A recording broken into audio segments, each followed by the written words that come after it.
Hey YouTube, I just wanted to put together a quick video. This video will be a response to Josh Galt, who basically asked the simple question, how's your local economy doing?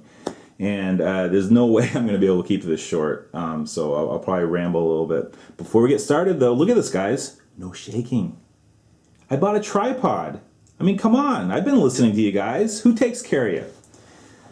Yeah, I bought a tripod over the weekend so that one of the big complaints about my videos is that the camera shakes too much. So here we go. Look at this. I mean, come on. I almost have to make it shake now.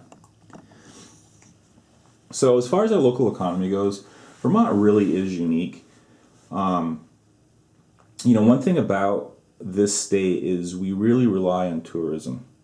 Okay, so there's a lot of service jobs. There's a lot of pluses and minuses to living up here. First of all, it's a beautiful place to live. It really is. And it's a safe place to live. And, when you hear the term like neighbor helping neighbor, when Hurricane Irene hit, there were really parts of the state that were completely cut off.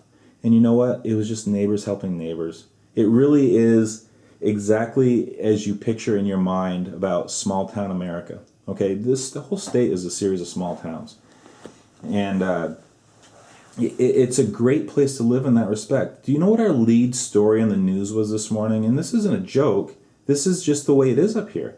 A bunch of cows escaped from the farmer's field and made it over to the interstate. Very rarely do you hear about abductions, murders, rapes, and when it does, it's huge news because it so rarely happens.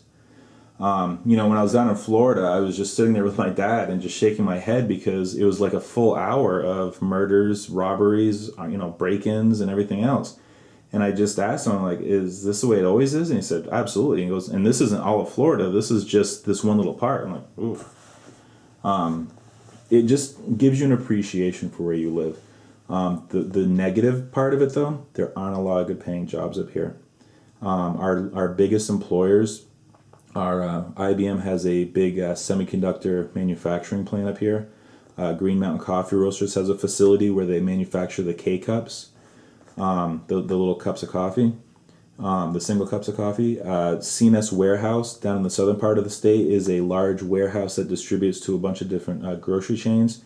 And we have universities and hospitals. But did you notice that none of the employers would have to compete for the same employees? What that ends up doing is, without that competition amongst employers, is it really gives them the upper hand when it comes to paying employees. Because when you're fairly specialized in your job, it's difficult to, you're not going to go from, say, Green Mountain Coffee Roasters to working at the hospital, just to give you an example. So what it does is it creates a lot of $12 and $13 an hour jobs. What it doesn't create is a lot of $50,000, $60,000 a year jobs. There's not a lot of jobs up here, guys, paying even 50 grand a year. And I know that some of you guys are going to kind of laugh at that and say, well, gee, that really isn't a lot of money, and it's not. And that's pretty much what you shoot for when you live here. If you're making 50 grand a year, you're making a good living. Now you're probably saying, well, gee, it's really inexpensive to live up there, but it's not. See, what ends up happening is a lot of out-of-state money comes into Vermont from New York, New Jersey, Maryland. A lot of people have second homes up here, and that money basically creates local inflation. So it makes it very difficult for the average working Vermonter to have to live a good life, and financially.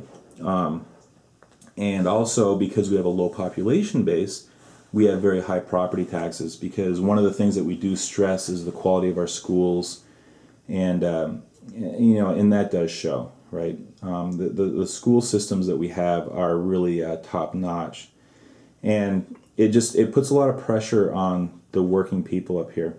Now, as far as quality of life goes, really, I can't imagine living anywhere else. All money aside, it's just a beautiful place to live, and it's a safe place to live. And I can't imagine raising my kids anywhere else. I could certainly move to North Dakota and take advantage of the, shale oil boom out there and get a job paying a lot more. But, then I'm putting my kids in a socially awkward position, and I don't want to do that. You know what? I'm going to make the best of living here financially, and I'll be taking the hit financially. As far as the local economy goes, when one thing that Vermont has done really well is because we depend on tourism. And I mean, we have awesome golf courses, skiing, hiking trails, hunting and fishing. It's absolutely phenomenal. So if you guys ever want to come up here, trust me, you won't have a bad time. But what it does is, because they restricted growth because they don't want to develop every square inch of the state, because then you lose the character of the state, right? And so they've done that well. So we didn't participate in the big boom as it happened, but we also didn't participate so much in the big bust as it happened either. So that was a good thing. As far as the local economy goes, the businesses are certainly running a much tighter ship than they have. It's almost like they don't quite believe fully that the recovery is here, for good reason, because it really isn't. But you see that in inventory in the stores. You see that in the level of help in the stores. If you're a small business, the easiest way to increase your cash flow immediately is to cut your help, right? Your advertising costs are already fixed. Your building cost is fixed, and even your inventory. It's hard to quickly shut that down. But the quickest thing that you can do is cut help, and you see that. And any business that you go into has less help than it did a few years ago. As far as quality, you lose customer service that way. But they're also managing their inventory better. You don't see a lot of sales where they're really trying to sell a bunch of product because they over-ordered, because they're really maintaining their order flows really well.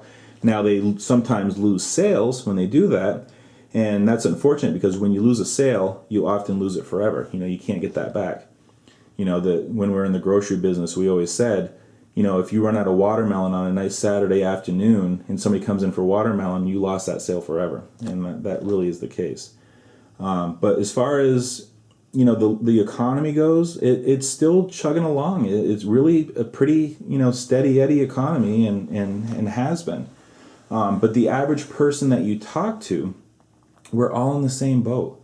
All of my coworkers, we all say the same thing. The price of gas kills us, the price of groceries kills us, and it's just tighter and tighter, and nobody's really saving a lot of money.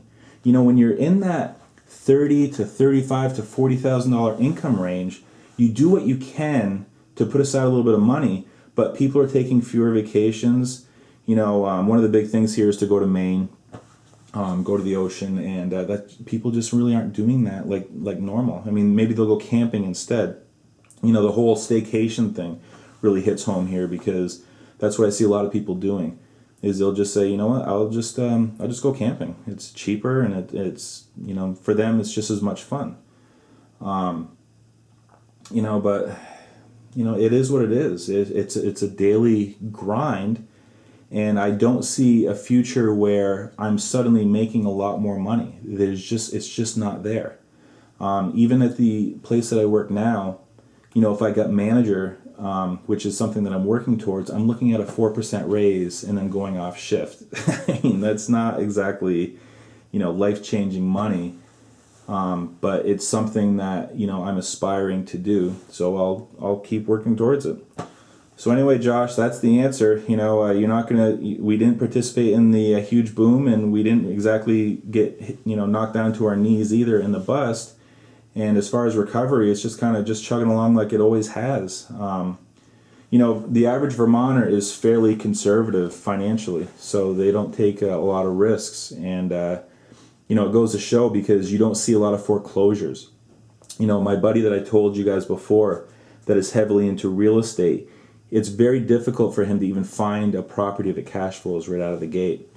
And part of that, again, is the out-of-state money that comes up. So, that's just not an opportunity for us. But you don't see the abandoned businesses. You don't see the abandoned houses and the foreclosures. They're very, very rare. So, I mean, that's what we are. We are what we are up here. Okay, guys, talk to you later.